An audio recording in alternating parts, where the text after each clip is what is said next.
All right, so thank you for the broader COVID-19 portrait of the past 24 hours. And now for a closer look at the current situation, I have Kim Yeon-SEUng here in the studio. Yeon-SEUng.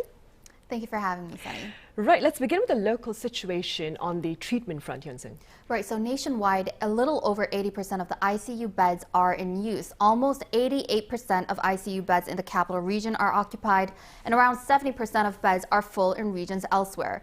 The government says that although there's been an increase in critically ill patients, the bed situation isn't much worse than it was last week because health authorities are constantly securing new beds and speeding up turnover rates. On top of these efforts, President Moon Jae-in has also ordered health authorities to further expand their overall medical capacity. The specifics on how they plan to do so will be announced on Wednesday.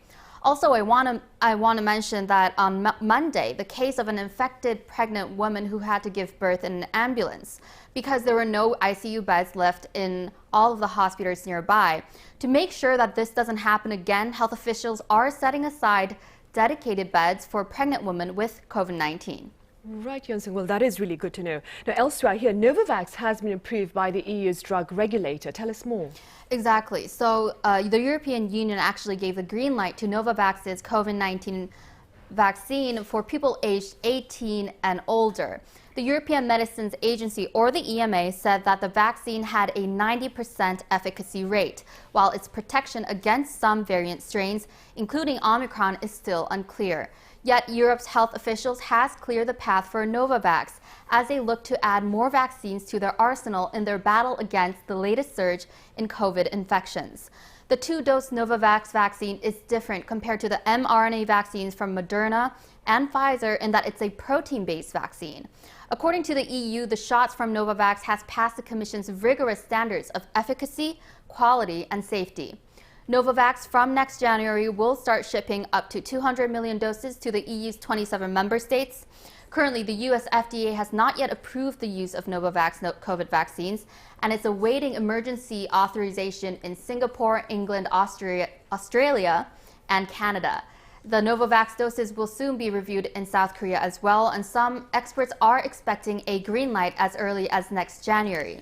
South Korea's drug regulator is also reviewing local drug maker SK Bioscience Corporation's request to domestically produce Novavax vaccines. Now, in related news, there is also more process regarding domestically produced, so homegrown South Korean vaccines here in the country, as health authorities today have said they will start some assessments regarding those domestically produced vaccines, including by SK Bioscience, which is already in its third clinical stage trial of this production process. So this assessment is expected to start this week, according to the government, and it is going to be one of the most important stages before we can commercialize vaccines here in Korea as well. Right, well, do keep us posted. So, staying with vaccines, Yeon-SEUng, there's been some encouraging news regarding the level of protection offered by Moderna against Omicron. Tell us more. Right, so Moderna said Monday that their booster doses actually increased antibody levels drastically, and this might help in the fight against Omicron.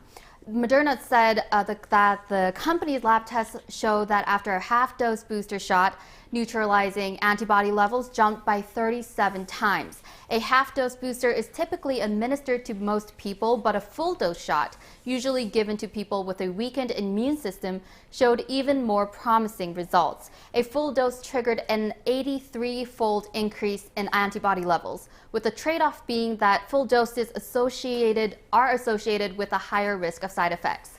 It's important to note that these test results are preliminary and have not yet been peer-reviewed.